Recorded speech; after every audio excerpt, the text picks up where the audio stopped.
Hello and welcome back. Are you traumatized yet? I know I am. I need to seek therapy. Fist bump if you've been traumatized. Come on, let's go, boys. Punch your computer. Well, if you found that disturbing, unfortunately, that wasn't even the tip of the iceberg. Well, I guess technically it was literally the tip of the iceberg, but yeah, shut up. Iraqi National Congress. The Iraqi National Congress was supposedly an organically founded coalition of groups that were opposed to the Saddam Hussein government in Iraq. Saddam? Did you miss me, Buttercup? It encompassed a bunch of different groups that really had nothing in common other than the fact that they all were not huge fans of the old Saddamster. And you know who else was not a big fan of the old Saddam-meister?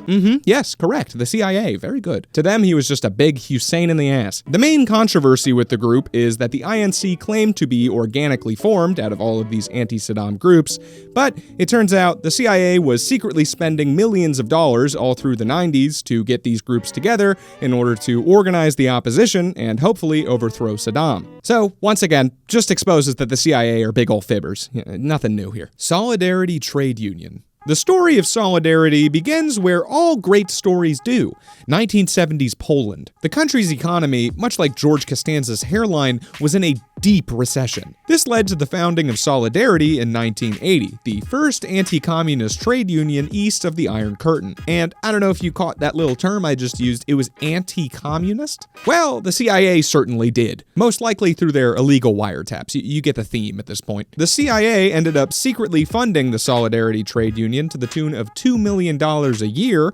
until the head of the union just happened to become president of Poland. Wow, the leader of the most Western-leaning organization in the communist bloc that also happened to be funded by the CIA became president of the entire country? What a coinkydink. Completely unrelated, I'm sure. Once again, Solidarity is on this list because the CIA denied funding it and actively hid their involvement by paying the trade union through third-party middlemen. Reagan, in particular, really enjoyed doing that, I guess. Almost as much as he liked pissing himself. That's called trickle-down economics, kids. CIA Tibetan Program. The CIA's Tibetan Program was a more than 2-decade-long period of CIA funding toward resistance groups against the Chinese occupation of Tibet. Tibet is in an interesting position because it is squizzled in between India and China.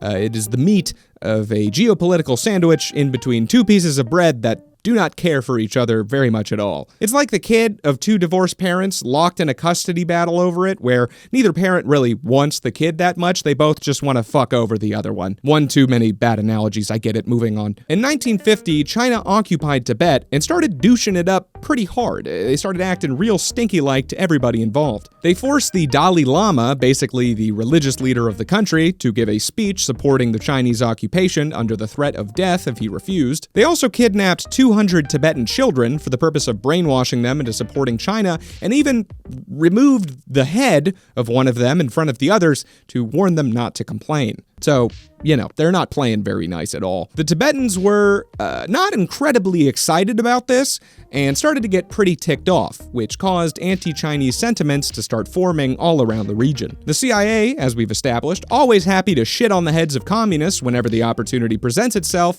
were quite interested in this development. They started keeping a close eye on Tibet and funding anti-communist organizations whenever possible until a full-blown revolution broke out in 1956, which got pretty ugly. The Tibetans killed hundreds of Chinese officials and civilians in the country, and the Chinese responded by blowing up their monasteries and places of worship, which to a Tibetan is basically like blowing up a cheesecake factory is to Nico Avocado. That is their place of worship. They live and breathe to be in that building. After this revolution started, the CIA started secretly training a small Tibetan militia in the Rocky Mountains of Colorado at a camp located 10,000 feet above sea level to simulate fighting conditions in Tibet. The CIA trained the Tibetans in guerrilla warfare, not unlike the Contras in Nicaragua, and referred to the fighters as the warrior monks, which is admittedly incredibly badass. Sounds like a nearly unwatchable Nicolas Cage movie. The Tibetans, almost all of which had never held a gun or apparently even seen a white person before, were said to be very thankful for the training and quoted as saying that they lived to kill Chinese. Again, badass. In 1959, the Chinese attempted to kidnap the Dalai Lama, so the CIA helped him escape to India, where he still lives in exile to this day. The CIA continued to fund the program, by 1964 spending $1.4 million a year on Tibet, until 1972, when President Nixon flew to China to try and strengthen U.S.-Chinese relations. He wanted to have some closer relations to them, if you know what I mean. Relations. Sexually. Nicaraguan cocaine trafficking. So Nicaraguan cocaine trafficking is what I was alluding to earlier when I was talking about the Contras back in Tier 1. It also ties into the reason that I keep making jokes about the CIA slanging crack. This, however, was no laughing matter. As we talked about in Tier 1, back in the 80s, Reagan was engaging in all kinds of shady ways to fund a group called the Contras fighting their communist government in Nicaragua. The thing is, the Contras weren't only getting their money from the US. No, that would be mooching. And no self-respecting, human rights violating right-wing rebel militia is going to be caught dead only taking handouts, okay? They had to at least make an effort to support themselves. It's only the respectable thing to do. But to arm, an army, you kind of need a lot of cash. Like, a lot of cash. Way more than you can get working at Starbucks. But how exactly could a militant group of South American rebels make a lot of cash?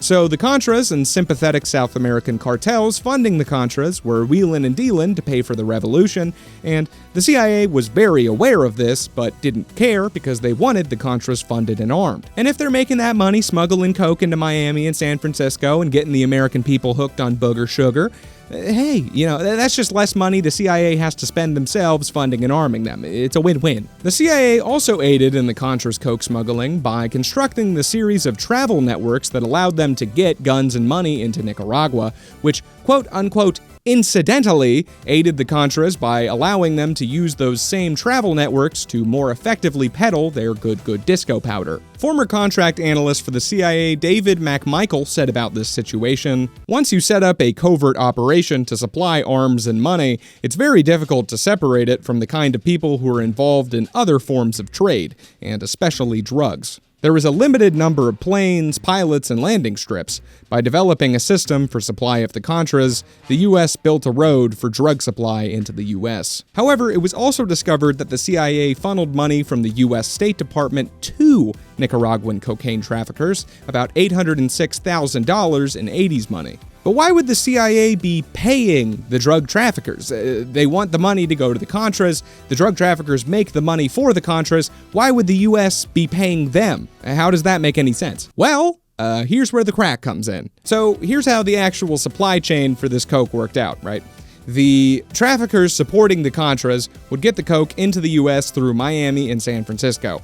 But we don't care about Miami for these purposes. That's its own whole can of worms. Once the coke reached San Francisco, the Nicaraguan distributors would get it in the hands of African-American dealers who would cook it into crack and sell it like that to make more money. This coke would primarily just go to one man named Rick Ross, who was basically the leader of this entire crack empire. And I'm not trying to be racist when I'm saying that it was going to the hands of African-American dealers. One, that's just kind of the reality of the situation. That's what happened. And two, it's kind of an important detail when we get to the response to the allegations of this happening with the CIA. And I want to preface this with, do not sell crack, kids, or anyone. This video is for entertainment and education purposes only. The reason they were turning it into crack is because if you have coke and then you rock it up, you can sell it for cheaper and still make way more money off of it than the powder, just because you combine it with cutting agents and the way that it's ingested is different. The specifics are not important. Just know that you can make way more money off of less product. But don't do that. Bad boys. This also isn't the 80s anymore. People know that it's bad now. So it's undeniable that the CIA at least indirectly contributed to the California crack epidemic of the 80s by supporting Contra cocaine trafficking into San Francisco, which was then converted into crack, right? Okay? That's just math. That's just the transitive property. It happened. It's undeniable. But there are theories that the CIA played a even more active role than that. And here they are. So here's the situation. The CIA wants to get money in the hands of the Contras so they can fight the communists. But if you remember, Congress made it illegal for the U.S. to send money to the Contras directly, but that wasn't going to stop anybody. That just means Reagan had to get a little more creative with his methods. They had to get a little spicy. This led to them selling weapons to Iran to fund the Contras like we talked about, And this whole situation is the necessary context to make this theory make sense. Because when you think about it, if the US is willing to sell weapons to a Middle Eastern country to get money to fund these guys, do you really think they're going to draw the line at this? Okay? And the theories about how the CIA specifically went about doing this range, but they all basically boil down to because the CIA had to go through such complex methods to hide them getting money to the Contras, it's theorized that in addition to supporting the Contra cocaine trafficking into the US indirectly, they also played a more active role in crack specifically by supporting crack dealers, dealing it themselves in the inner cities to create more customers and thus get more money, and then funneling that crack money back through the traffickers into the hands of the Contras. But why would they do this? The coke is already coming in. Why the crack specifically? Well, the theory is for multiple reasons, some of which I will get to yet again later in this tier. But one is that the crack makes more money. So if they're supporting the conversion from the powder to the rock, they're basically just multiplying the amount of money that they can send back to the Contras. So when you think about it, the CIA selling crack to the inner cities just makes good financial sense. Project MK Ultra. Oh boy. This one's a doozy. MK Ultra has a lot of information out there about it, very expansive, and it really deserves a video in and of itself outside of the scope of this iceberg. So for these purposes, I will try and be brief, but still get across the necessary information. Also, I don't know why this is in tier 2. I feel like everybody knows about MK Ultra, but maybe I'm just tripping. Speaking of tripping, MK Ultra was an illegal, covert human experimentation program ran by the CIA from 1953 to 1973. And basically, it went crazy. The CIA's main goal with this program was to develop a method of effective human brainwashing, mostly to extract information and force confessions. You know, so they didn't have to bother with all that enhanced interrogation nonsense. They could just be like, hey, tell me shit. I know you want to. They tried to achieve this through a laundry list of terrible methods, the most famous of which being the dosing of an unwitting subject with a large amount of LSD and subjecting them to, well, a very bad trip, to say the least. I was given a glass of Kool-Aid, and so were the other children. This Kool-Aid was spiked with LSD. It was horrible. They also utilized electroshocks, hypnosis, sensory deprivation, isolation, verbal abuse, physical abuse, doing terrible things to their butts, as is customary for the CIA apparently, and other forms of torture, all of which was, again, often done while the subject was on massive amounts of LSD. He received 54 high-voltage shock treatments, followed by 54 grand mal seizures. After 27 days of this, they said that they were discouraged because he still had ties to his former life, in that he was asking to see his wife. They decided to give him more Page Russell shock treatments and put him to sleep for another 30 days. I think about this whole situation kind of a lot, because that's got to be like one of the most terrifying things a human being even has the capacity to experience, isn't it? When patients were released from the Allen Memorial, they and their families' lives would never be the same again. Well, there's a lot I could not remember after I got out of the Allen. When my family came, I was a zombie. I didn't even know who they were. I mean, being given a super high dose of LSD without your knowledge would already be horrific. But combining an unwitting person tripping absolute cosmic nutsack with, like, torture?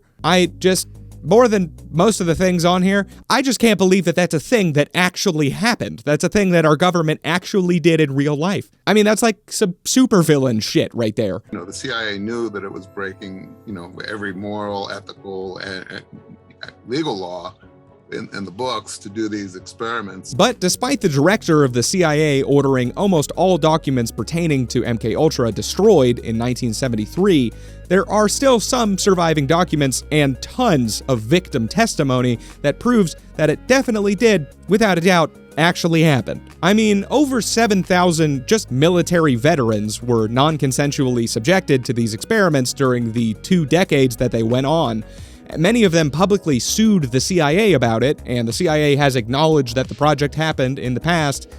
But I can't believe it. It's insane. It's truly insane. Sometimes I'll just bolt up in bed in the middle of the night and be like, honey, wake up. I just remembered the CIA tortured veterans on God-tier acid trips for 20 years. And then she has to get up and get me like a warm glass of milk and everything. It sucks. It's a big hassle. I mean, that is some Nazi shit right there. I mean, seriously, our government actually did that and then kept it fully secret for more than 20 years. And then barely, through massive amounts of luck, it still managed to get out into the public after they had already destroyed the evidence. I mean, think about that. How many other terrible, horrible things have they done that they actually managed to keep hidden from the public? Researching this iceberg has actually made me start listening to those crackheads under I-35 saying that the CIA, stole their baby and cloned it into their own mother, who's also an alien with a human penis. That is a college lecture to me now. I'm sitting on the median taking notes. Speaking of the Nazis, the early stages of MK actually used mescaline, a psychedelic drug extracted from the peyote cactus, which was literally a direct continuation of the same tests that the Nazis were using with mescaline on prisoners in Auschwitz and Dachau. The CIA also recruited actual former Nazis during the early stages of MK to train them on using the gas that the Nazis used in World War II. Yes, legit, actual Nazis recruited by the United States government for the purpose of testing psychedelic-based mind control torture methods. God bless America. I was in what looked like a laboratory and there seemed to be other children. I was strapped down, naked, spread eagle, on a table, on my back. Dr. Green had electrodes on my body, including my head. He used what looked like an overhead projector and repeatedly said he was burning different images into my brain while a red light flashed aimed at my forehead. In between each sequence, he used electric shock on my body and told me to go deeper and deeper while repeating each image would go deeper into my brain and I would do whatever he told me to do. I felt drugged because he had given me a shot before he started the procedure. When it was over, he gave me another shot. The next thing I remember, I was with my grandparents again in Tucson, Arizona. I was 4 years old. Operation Mongoose. All right, so at this point, we've established that the CIA and Fidel Castro are not very good friends. They wouldn't push each other on the swings. They definitely wouldn't be sharing Pokemon cards. Hell, they'd probably take a shit in the locker room shower and tell Coach it was the other guy. Not that I have, personal experience with that or anything. That's just, a well-known thing that kids do all the time because they really had to go, and why shouldn't Derek take the fall for it? He won't lend me his goddamn Squirtle. I've asked so many times, and I'm fucking tired of it. Operation Mongoose was a very extensive campaign to remove Fidel Castro from power by any means necessary that unofficially began in 1948, was officially authorized in 1960, and didn't truly stop until Castro's death in 2008. Castro was like the CIA's Moby Dick, a great white whale. Well, actually, an admittedly suave Cubano-Latin whale with a great beard that just dodged every harpoon they threw at him. I don't know if that's a good analogy. I've never read Moby Dick. I just think the title's funny, and some dude named Ahab was there who really wanted that dick. And if Castro is Moby, then the CIA really wanted that dick, bro, ravenously. From what I read, this was one of the first US operations to introduce the concept of plausible deniability, something that would become a cornerstone of the CIA's covert operations afterward. They achieved this by using what they called bender groups, which were, stop me if this sounds familiar, middlemen used to get funding from the CIA to the Cuban exiles while making it exceedingly difficult to trace the money back to the CIA. They basically bend the money around, make it confusing so that when you deny, it's plausible.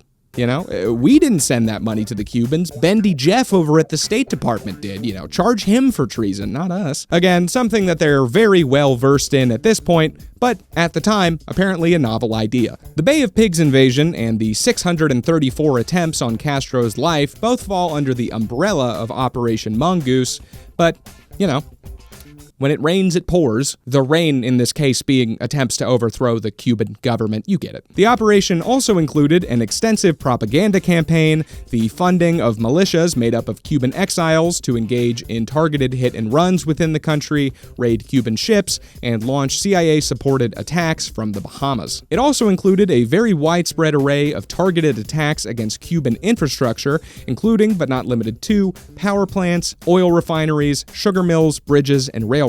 They were definitely getting after it, for sure. But it was never enough to topple the death-dodging communist Giga Chad. Hard as they tried, they never caught that whale.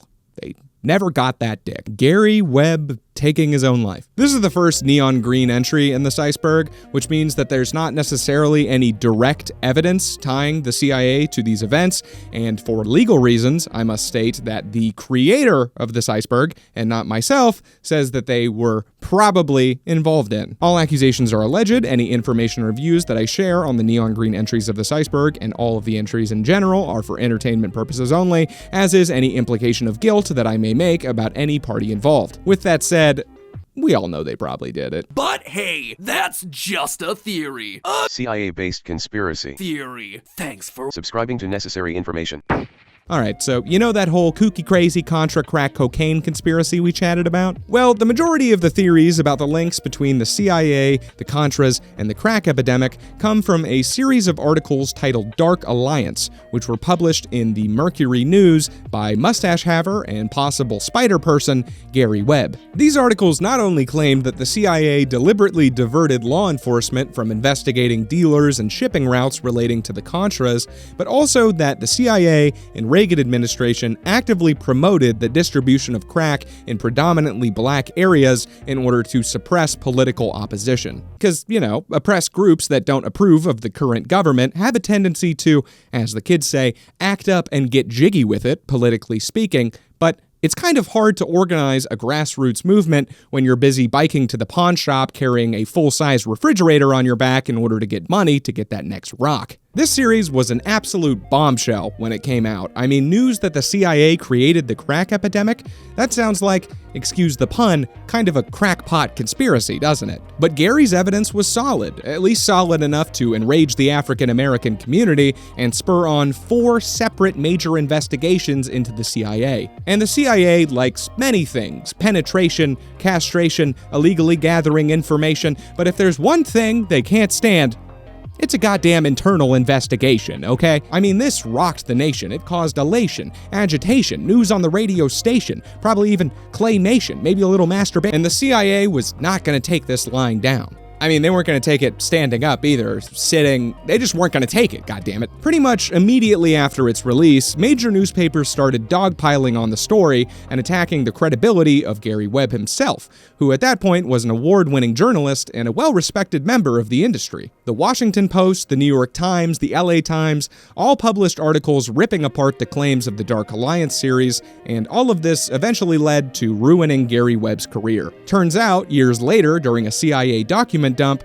an internal article was made public titled Managing a Nightmare: CIA Public Affairs and the Drug Conspiracy Story. The article basically said that the CIA, at least implicitly through its connections and good relations with major newspaper publishers, influenced all of those articles dogpiling on the crack story into coming out so quickly and so aggressively. Basically, Webb said something they didn't like, then the major newspapers ruined his career, and the CIA was connected to that. So when the news came out that Gary Webb had unalived himself in 2004, and with 2 bullets in the head, no less, it raised some red flags. So, to sum it up, this entry is the conspiracy that Gary Webb did not in fact unalive himself by shooting twice into his own head, but instead it was Mr. CIA that pulled that trigger. But not everyone is so supportive of this theory. I personally like this one opinion piece I found for the other side of the story posted by user Sergashan on r/the Program. It starts like this: I kinda hate conspiracy theories,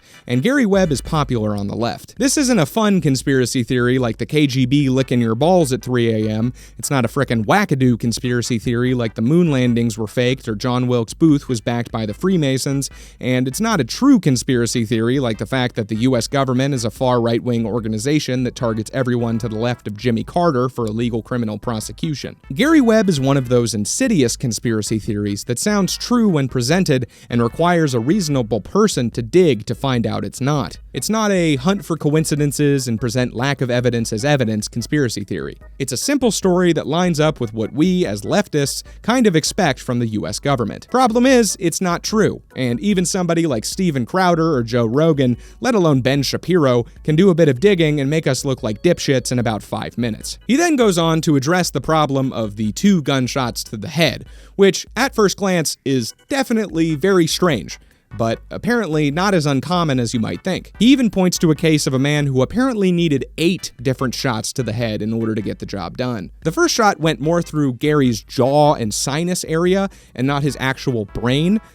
Probably would have still been a fatal wound given enough time, but Gary wanted to finish that job quickly, hence the second shot. In the end, he makes the case that this wasn't a CIA execution, but instead just the natural result of a man who has had his career stripped away as a result of his own journalism, his financial situation crumbling, his family in despair, and his home literally a day away from foreclosing at the time of his death. And honestly, as much as the CIA very clearly sucks, I think I'm more on the side of this theory personally. But if you think about it, the CIA did directly cause Webb's career to be ruined, his life to fall apart, and for him to ultimately fall into a deep depression with no hope of escape. So really, whether they fired the bullets or not, at the end of the day, no matter how you slice it, the CIA is responsible for the death of Gary Webb. You know. Allegedly. The arrest of Nelson Mandela. All right, I'm gonna be honest, I don't know a lot about Nelson Mandela other than, his effect. That shit is not Berenstain Bears, okay? That's all I'm gonna say. Berenstein gang for life. I also have a lot of other research to do for the rest of this iceberg, so I'm not gonna comb through this man's entire discography just to give you guys a slightly more detailed paragraph. So all you really need to know is what you probably already know. Nelson Mandela was a South African political figure who was a key player in the revolution against the racist, white-led apartheid government of South Africa. He was part of a group called the African National Congress and became South Africa's first democratically elected president in 1994. Damn, I guess I do know a decent amount about him. Never doubt yourself, kids, okay? Live your truth, hack your sack, never look back, and don't smoke crack. So in 1962, Mandela had been in hiding for about 2 years since his revolution had spawned a national manhunt for him led by the South African government. He was in the passenger seat of a car heading through the desert toward the nation's capital, being driven by a socialist theater owner named Cecil Williams, both of them in heavy disguises, when suddenly a car swerved in front of them. 2 more cars pulled up and boxed them in from the back, and a policeman went up to Mandela's window. The cop asks for his name, and Mandela gives him the fake alias he's been living under for those 2 years, and then the cop is basically like, nah, buddy, that's malarkey. You're Nelson Mandela, and that's Cecil Williams, and I'm arresting you. So this is a clear and obvious setup, right? I mean, Mandela has a whole 2-year-old beard he didn't have last time he was seen. They're both in heavy disguises, and how would these 3 cop cars even know where to find him with such certainty in the first place without somebody telling them where he was going to be? Well, somebody did tell them. And surprise, surprise, it was the CIA. But why in the world would the CIA rat out a black South African revolutionary fighting for the desegregation of his country in the 1960s? Well, I'll let you guess. Was it A, racism, B, because they thought he was a communist, or C, because they were bored and didn't have anything better to do that day? That's right, it's all 3. Come on down, Derek, you just want a swift kick in the nads, buddy. And once again, Mandela's arrest is on this iceberg because the CIA denied aiding the South African government for decades, only for it to become incredibly obvious for the umpteenth time that they are dirty, stinky little pathological fibbers. Their pants are so on fire. Constantly. The pants budget over there must be bigger than the national debt, I'm sure of it. Here comes another neon green entry. Oh boy. What fun. I feel so naughty with these ones. JFK Assassination. For those who don't know, there was this dude, John F. Kennedy, neat guy. He had his mind blown one day and was never really the same after that. And there's basically a never-ending waterfall of conspiracy theories about how he got game overed, ranging from the bullet being magical to something about a grassy mole or some shit. I don't know, I never saw the movie. And pretty much all of them include some level of CIA involvement, from 3 homeless dudes seen by the Dallas Book Depository near the parade where Kennedy was shot actually being CIA members, to the whole plot being orchestrated by a cabal of mafia members, Cuban exiles, and rogue CIA agents, to the supposed actual assassin, Lee Harvey Oswald, actually being a CIA plant.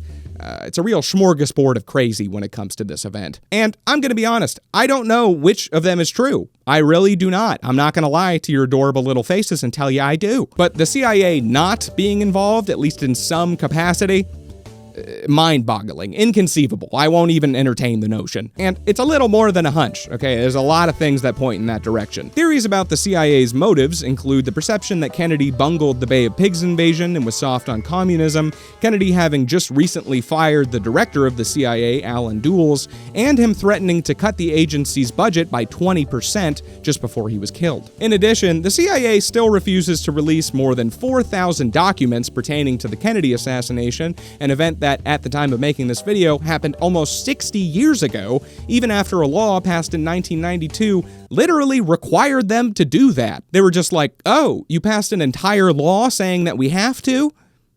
Yeah, we're still not gonna do it. And in addition, fuck you. Not very shady behavior at all, is it? There's also the small detail that after hearing about his brother's death, Attorney General at the time, Robert Kennedy, who, according to this iceberg, the CIA also whacked in 1968, but we'll get to that later, immediately suspected that the CIA was responsible and met with the director of the agency the very same day to ask if they did it. I mean, seriously, like right afterward. That was his immediate response, was to suspect the CIA killed his brother, John F. Kennedy, and then badger them for weeks until they told him everything. I mean, well, at least everything that they were willing to tell him. I find it unlikely that they would have just been like, yeah, we did do that. Yeah, we killed your brother. Sorry. Whoops. I wonder why somebody incredibly close to John F. Kennedy might have thought that the CIA killed him immediately afterward. I mean, it's almost like they might have had like a conversation where John F. Kennedy said, hey, if I die soon, it was probably the CIA.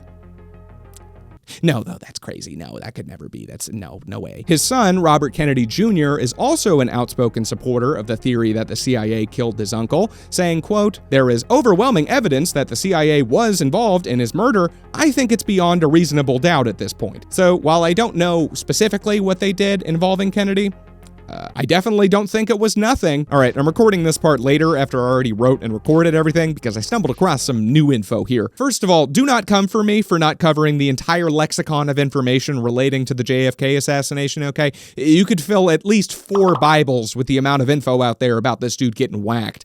I am just trying to ice this berg, okay? We got a lot to cover here. That being said, please write everything you know about it in the comments, okay? I want some serious crackpot discussions down there, people. Tell me what I missed. Tell everybody else what you think happened.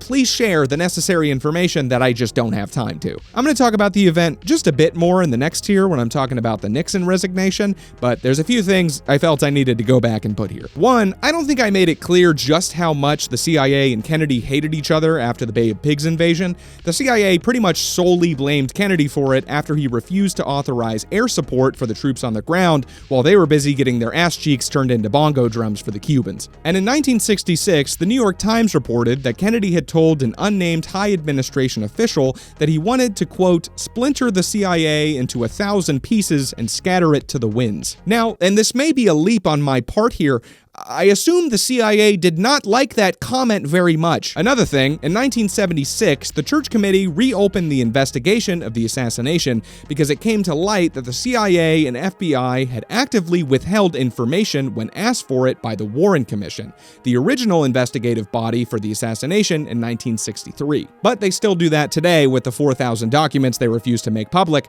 Who cares? Big whoop, right? Well, the Church Commission commissioned a different commission to use newly discovered audio analysis technology to analyze a videotape of the assassination. And this wasn't the well-known tape that people usually see, the Zapruder film. This was a different film of the event. The official story was that Lee Harvey Oswald had fired 3 shots at Kennedy, but when the audio from this tape was analyzed, it was clear that there were at least 6 different gunshots fired. And since Oswald was using a bolt-action rifle, this would have been literally impossible for him to do by himself. He could not fire 6 shots in that amount of time. This revelation made it clear that there must have been at least one other shooter involved in the assassination. And looking toward what's known as the grassy knoll on this tape, which was a hill to the side of the motorcade where Kennedy was shot in, you can clearly see puffs of gun smoke rising in time with these gunshots. Wow, what hard evidence! What a groundbreaking discovery! What could have possibly happened to this incredibly important tape that was solely kept in the hands of the CIA for some goddamn reason, that was just used in court to prove that the official story given by them was not at all true? Well, literally the next day, it disappeared. Gone. Poof! The CIA showed, but where did it go? Nobody knows. It's next to their pillow. So, again, It's neon green, but they totally fucking did it, dude. Allegedly. This is a joke. It's all a joke. This is post-irony humor. This is entirely educational. I believe none of it, and you should believe none of it. And everything is a joke. So, tomato, potato. Advanced knowledge of, oh boy. Oh Lord. Ah, geez, Rick, we're getting demonetized for this one. I can feel it. This kind of thing could get me just straight up kicked off the platform or the video to get taken down altogether if people construe me as sending the wrong message here. So I'm not, and I'm going to try and cover this gracefully, okay? Again, this is a neon green entry. All the disclaimers from before still apply. It's just a theory, blah, blah, blah jargon. I'm also just going to say the attacks when referring to, well, the attacks. We all know what date they happened on, and YouTube really hates when you say those little numbers. But they happened in 2001, if that clears things up for you. September, specifically, around the middle of the month. They actually happened 10 days before I was born. A little necessary information lore there for you. And I don't have to be the one to tell you that there are many conspiracy theories about the attacks. This one in particular refers to the possibility that the CIA knew they were going to happen before they did. And I am not saying that they knew for certain that exactly what happened was going to happen exactly when it happened, but it is on record that they received several warnings beforehand that seem pretty damn relevant in hindsight. Here's a quote of the report from the special commission created for the attacks. During the spring and summer of 2001, U.S. intelligence agencies received a stream of warnings about an attack al-Qaeda planned. As one report puts it, something very, very, very big. Director of Central Intelligence George Tenet told us the system was blinking red. And knowing what the warnings were, I would honestly say that that was quite the understatement there. It was blinking fucking maroon. It was screaming out loud, very, very high, at a very high pitch, kind of like I am right now. I'm getting a little excited here, folks. Michael Meacher, a member of British Parliament,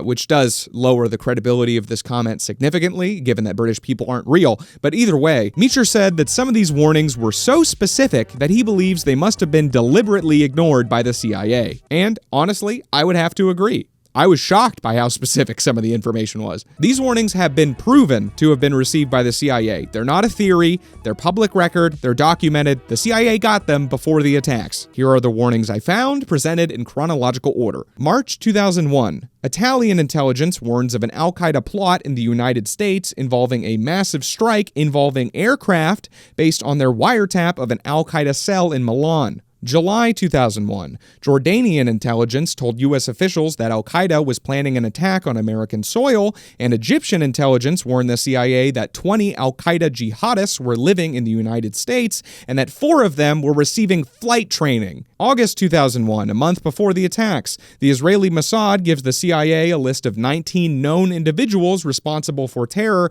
living in the U.S. and says that they appear to be planning to carry out an attack in the very near future. August 2001 again, the United Kingdom is warned 3 times of an imminent al-Qaeda attack in the United States, the third specifically mentioning multiple airplane hijackings, the news of which is then passed on to President Bush. September 2001, the same month as the attacks, after already telling U.S. officials that there are 20 jihadists in the country and that 4 of them are receiving flight training, the Egyptian intelligence warns American officials that al-Qaeda is in the advanced stages of executing a significant operation against an American target, probably within the U.S. So, at least 5 separate warnings have now come in from at least 5 separate countries, all of which warning that there is going to be an attack on U.S. soil in the imminent future, 3 of which specifically mentioning airplanes being involved. And what did the CIA do with that information? Well, I'm not entirely sure, but clearly not enough. I'm assuming that that isn't really the spirit of this entry. I'm assuming it's referring to theories that the CIA played a more active role, either participating in or actively ignoring the attacks. But I think that this actual provable evidence of these warnings is still pretty interesting and, at least points toward that possibility. I don't know. Maybe there's some real credibility there. Those are some very specific warnings to ignore. There's also another strange coincidence relating to the attacks that I honestly think might be unrelated. It's been attempted to be explained, but it's definitely a possibility that it's not. So if you're not a total crypto bro degenerate like I was for all of 2021, I lost like $3,000 on Dogecoin, dude. It was a bad time in my life. You may not know what a short is in terms of finance. It's basically betting that a stock is going to go down, that a company is going to do poorly. Normally you buy stock, you hope that the company does well, you hope more people buy stock, and that's when you make your profit. When you make a short, you're betting that that company's gonna suck dick, the stock is gonna go down, and that's when you make your money. It's pretty much gambling, like everything on Wall Street is, and you can think of it as betting against the house. Well, in the days leading up to the attacks, traders around the world shorted the shit out of American Airlines and United Airlines, which were the two airlines obviously impacted financially after the attacks. I'll quote Mindy Kleinberg, a member of another committee relating to the attacks. Never before on the Chicago Exchange were such large amounts of United and American Airlines options traded. These investors netted a profit of at least $5 million after the attacks were committed. So, I guess the lesson here is buy the dip? Too soon? The French Connection. Once again, there's a movie for this one. And once again, I haven't seen it. You see, I'm very thorough with my work. And I'm going to be honest, this one's also pretty complicated, but I think it's very interesting, so I'm going to try and do it some justice here. So, the French Connection was a massive heroin trafficking network operated by the Corsican mob in Marseille, France, from roughly the 1930s all the way into the early 70s. Kind of reminds me of the Brotherhood of Eternal Love, basically the equivalent, but American, and for acid in the 60s. It's a pretty cool story. I actually made a video about it, which I assume you haven't seen, because YouTube took a big fat steaming shat on it when it was released and didn't suggest it to anyone.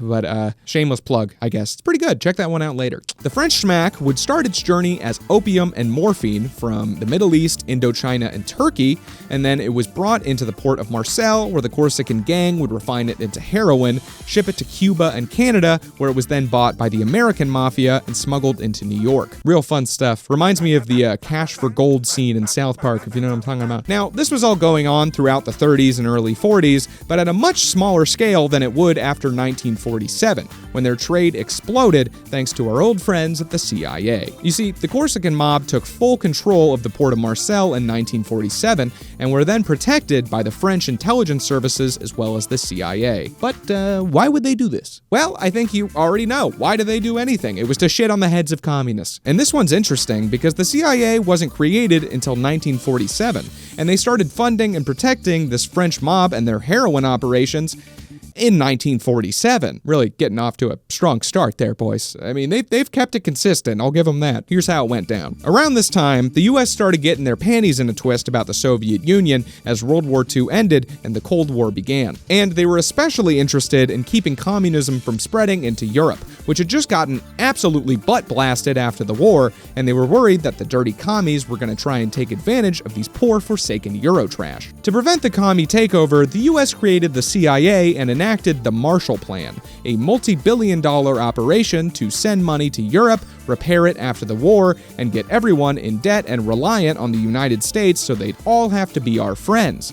Or else. Basically just sending them a bunch of daddy money so that we can threaten to cut off their credit cards if they ever start hanging with the commies. Part of this money also went to CIA operations to infiltrate and eradicate communist groups within Europe before they even had a chance to get their grubby little fingers busy seizing the means of production and making a bunch of square cars. As we all know, communists have an uncontrollable urge to do. So when a bunch of communist labor unions started boycotting, protesting, and generally getting up to some socioeconomic tomfoolery in France, the CIA decided to two-step into that hoe and get involved in the shadiest way possible. I mean, seriously, it's like they started the agency and then immediately had a meeting like, okay, what's the most illegal thing we could do right now? We gotta set the worst precedent possible here, people. You only get one chance at a first impression. That's what Mother always told me. So the CIA, ironically, started dumping money into the French Socialist Party so that they would fight the French communists and break up all the union strikes. The enemy of my enemy is my friend type beat, I guess. And who did the French Socialists get to beat the ever-living shit out of the labor union striking at the docks? Well, the heroin smuggling Corsican gangsters, of course. Who else? So after the CIA and French socialists pay off these Corsican gangsters, and they literally go gangbusters at the port of Marseille, the Corsicans take over the port, and as a thank you for their generous communist leg breakery, everyone just kind of looks the other way while they smuggle massive amounts of heroin into the United States for actual decades. And I mean a lot, like a ton of heroin. Well, 5 tons, to be specific, in 1 year. Exclusively to the United States. And that was just the straight up pure product. You know, after being passed down through the dealers and cut with all kinds of nonsense, that ends up being like a lot of fucking drugs. And it wasn't just the Corsican mob that the CIA was turning a blind eye to during this French connection. No, sir. Remember how I said the American mafia was bringing it into New York? Well, guess who wasn't stopping them from doing that either? I need like a little gong to hit every time I tell you it's the CIA. I need a little CIA gong. Maybe I'll do it for the next year. But please support me on Patreon so I can get some gong money together, okay? Link in the description. Toward the end of the 40s, the CIA had let multiple known mobsters like Lucky Luciano out of prison early and sent them back to Sicily as a reward for them helping the US to overthrow Mussolini during World War II. So when their underlings still in the US started shoveling black tar into the country, the CIA looked away from that too. Eventually, like way later, like the end of the 60s, the government finally started cracking down on this heroin trade into the US, and the Corsicans had to find another way to stay knee-deep in cheese, wine, and unshaven women. The French smugglers turned their operation towards Southeast Asia, supplying a little country named Laos with heroin it could sell to fund its war on communist rebels, and since Laos couldn't fly it themselves, they turned to the CIA and their secret fleet of planes known as Air America. Really does come full circle here. First entry. Love to see it. Operation Mockingbird. Operation Mockingbird was basically the news media equivalent to the Hollywood influence entry we talked about in Tier 1. Operation Mockingbird was the code name for a large-scale CIA campaign to secretly spread propaganda in the US and abroad by influencing journalists and media corporations. In 1976, there was a major investigation into America's 4 most hated 3-letter acronyms: the CIA, FBI, NSA, and IRS. It was eventually known as the Church Committee, and part of its many findings were 50 separate journalists, who they left unnamed, that they found to have had official but secret ties to the CIA. The next year, Carl Bernstein, the dude who co-authored much of the initial reporting on the Watergate scandal, published a Rolling Stones article reporting that over 400 members of the press had secretly carried out assignments for the CIA. That's a lot of fellas right there, and those are just the ones some dude named Carl knows about. Croissant. So remember, kids, don't always trust everything you hear, okay? Just trust me. Only me. Forever. 1953 Iranian Coup. Operation Ajax. The 1953 Iranian coup is the first of several times that the CIA has overthrown a democratically elected government that we're going to talk about in this iceberg. Like a lot of times, all right? They really enjoy doing that. It's one of their favorite pastimes, right in between selling crack and spying on one particular Latin American female. That one still gets to me. And the reason they overthrew this particular democratically elected government is simple. Oil. Duh, right? A good rule of thumb is that if it's happening in the Middle East, no matter why they say it's happening, it's at least a little bit about oil. Spreading freedom, democracy, and fighting terror, those are all just fancy ways of saying it's about oil. It's like one of the 2 reasons they do things besides communism. Oh, did I forget to mention communism? They also did it because of communism. Who could have guessed? At least, you know, that's always the excuse. You can't just be like, we wanted their oil. You know, sorry. Gotta at least be like, hey, they were redistributing shit. Had to kill them. So the background for why this coup occurred is extensive. So this is going to be very oversimplified, but here's basically what you need to know. The British had been exploiting the Iranians for their oil for quite a long time at this point, and had control of a bunch of oil and oil refineries in Iran. The Iranians had a Shah, which is pretty much exactly the Arab version of a king, who was named Mohammad Reza Pahlavi. But they also had a parliamentary system led by a democratically elected prime minister, who, in typical fashion, was also named Mohammed, just to make things a little more confusing for everybody. I'll just refer to him by his last name, Mossadegh, and to the Shah as the Shah. A Shah, dude. I'm late for my noose tying class. One more day. one more day. So Mossadegh had a hunch that these British oil companies juicing the country's good black stuff might have just possibly been fucking them over. A smart man indeed. Because of this, he requested an audit of the company to make sure that they were actually paying the Iranians the small penance that they were owed due to the contract between the two countries in exchange for their oil rights. The company refused, because of course they were fucking them over, and the Iranian parliament responded by voting to nationalize the oil refineries and kick all of the British corporate officials out of the country. They basically, quote-unquote, stole everything back from the British and claimed it for Iran. So now the British-built refinery in the city of Abadan, the largest oil refinery in the world at that point, was now under direct Iranian control. And the British were not happy. I'm not happy, Bob. Not happy. So they called up their burger-loving pals on the other side of the pond, had a brief argument as to whether they're called chips or crisps. It's chips. And then they asked for some help. Again, the CIA was not created too long before this in 1947. This happened in 1952. And the Truman administration was concerned that the CIA intervening in Iran would set a bad precedent for the agency. Fucking commie beta male soy boy cuck maneuver there, right? I mean, these guys already paid off French mobsters to break Union legs and are actively ignoring them smuggling heroin as we speak, okay? Are you really gonna get your panties in a twist over them overthrowing one democratically elected government? I mean, come on, man.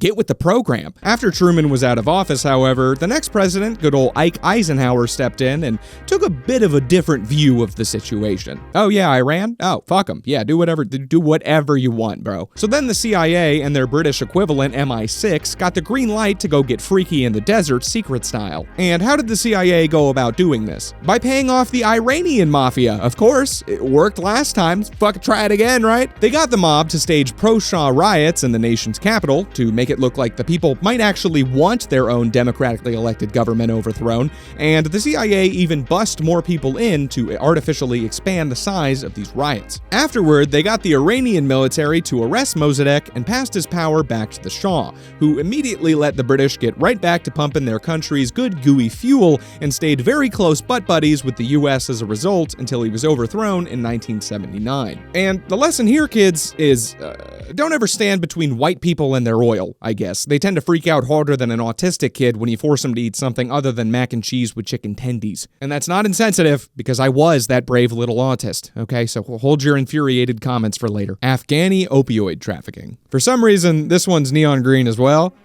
I don't really know about that classification, but okay. So it's very well known and agreed upon that Afghanistan produces a lot of opium. Like 90% of the world's heroin comes from Afghanistan opium amount of opium. The trade provides jobs for over 400,000 people in the country, and these poor, innocent drug farmers have been ruled over by several different groups throughout the years, from the Soviets to the Taliban to rogue Afghan warlords. The theory is that one of said ruling groups has been and continues to be the US through the CIA in order to collect the drug money and fund what else? The fight against communism, and later the war on terror. Kind of ironic that they're using drug money from Afghanistan to fund a war in Afghanistan. But hey, if it ain't broke, don't fix it, I guess. A good deal of the evidence for this comes from the work of Alfred McCoy, author of the book The Politics of Heroin, which was also a great resource for that whole French Connection situation earlier. He's the heroin expert, I guess, besides Kurt Cobain.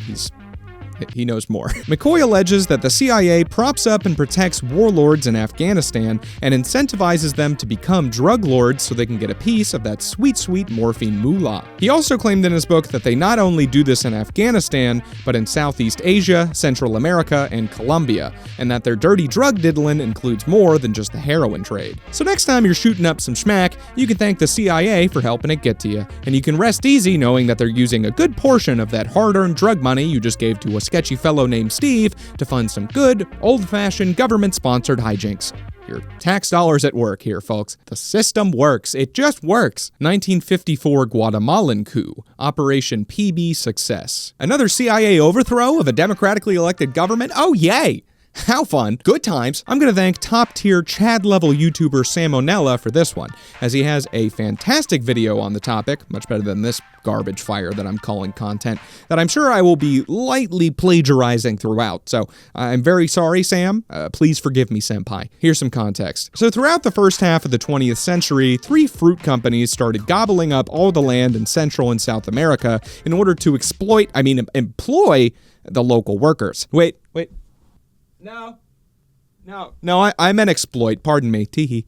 Oopsie. Since these three companies owned all that land, they could get away with paying these Latin American peasants whatever dirt poor penance they wanted to, and they colluded with each other to make sure that they could keep costs low and production high. Eventually, the legitimate governments of these countries started failing, so the fruit companies actually started building most of their infrastructure like roads, power lines, and the like for them, giving them an even stronger grip over the region. One of these poor banana republics, as they were called, was Guatemala, which just had to act up and have a pesky democratic revolution in 1944, which toppled the former military dictator and replaced him with the country's first democratically elected president, Juan José Arevalo. Juan put forth some desperately needed sweeping social reforms, such as instituting a minimum wage for the country's workers and enacting universal suffrage. Not fantastic news for the country's banana-based corporate overlords, especially that whole pesky minimum wage thing, which meant that they now had to pay their workers enough money to like live and stuff.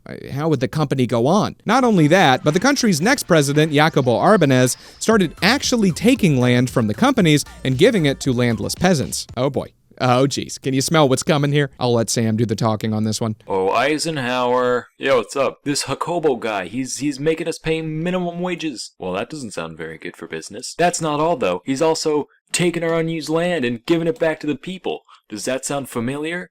Oh dear. You don't think? By the way it's looking, Dwight, I'd say he's a dirty, oh god, collectivizing, no, commie. Commie! Commie! Yeah, go get him, Dwight.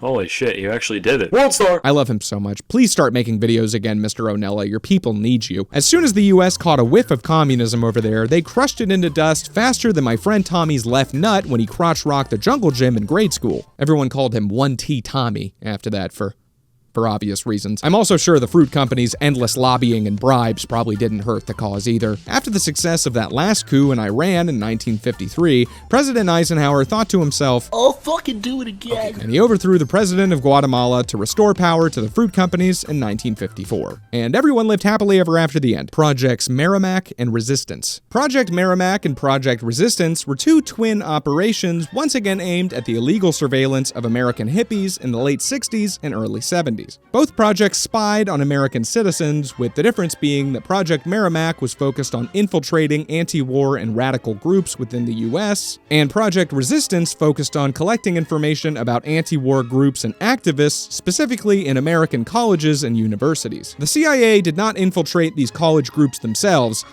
They didn't want to end up in a 22 Jump Street situation, I guess. My name is Jeff. And they instead worked through college administrators, campus security, and local police to get their dirt on those dirty hippies. So just remember, kids, they are always watching. They're always watching. Yes, even when you totally didn't look up that incredibly specific fetish while you were shitting. Especially then. They were especially watching then. Golden Triangle heroin trafficking. So the area where the opium operations in the Middle East are found are referred to as the Golden Crescent, and the Golden Triangle is essentially the same thing, but in Southeast Asia. The CIA coined both of those terms, by the way. I wonder what could have possibly made them think that those areas are golden. Probably because they're holding everybody up for their heroin money. And these days, the Golden Triangle is kind of a has-been, as it used to produce the vast majority of the world's opium before the early 21st century, when Afghanistan took over that title, as mentioned earlier. Most of the CIA's opium operations in the Golden Triangle that we're aware of involved, shocker, Laos, and wow, who'd have guessed it, Air America. I did not think it would go full circle twice. I'm fucking ecstatic right now. And since writing that, I've learned that the CIA's heroin operations in those early days went fucking deep, like very deep. But, you know, I'll probably talk about that in a different video. We don't have time. 1973 Chilean Coup, Project Fubalt. In 1970, a man named Salvador Allende was elected president of Chile, which does not mean that he was the leader of beef-based stews. He was president of the country. Salvador was a blatant, outspoken, self-described Marxist. So, I bet you can fucking imagine how that went down. When the CIA heard that a Marxist was elected president of an entire damn country, and on the American side of the pond no less, they decided that they had to act, and fast. They actually had already tried to act preemptively before the election by drumming up support for the opposing non-Marxist party, but they failed. They suck. This plan was called Track 1, and the CIA went about it by attempting to bribe Chilean politicians, trying to influence public opinion against Allende, spreading propaganda, and funding strikes designed to coerce the Marxist president into stepping down. And when all that failed, and Allende got elected anyway, they also tried to get the Chilean Congress to just straight up lie and announce that the other guy running got elected instead. Sounds, a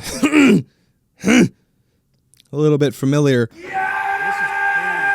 They then moved on to what, in a stroke of creative genius, they called Track 2. This was kind of the CIA's attempt to start a coup without really starting a coup. You could call it the soft approach, I guess. Instead of using military force directly, the CIA just fostered the conditions for a coup to occur in the already divided country. You see, the Chilean president was an out-and-out Marxist, but Chilean Congress was, well, not.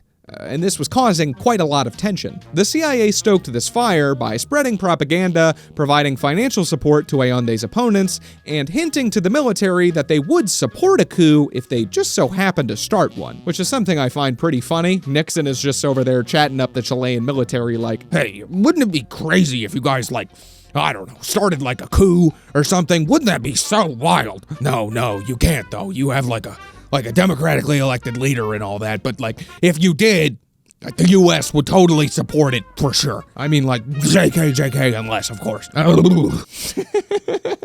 So then the coup happened, a military junta was put in place, which Nixon immediately recognized as the country's valid government, and once again, everybody lived happily ever after the end.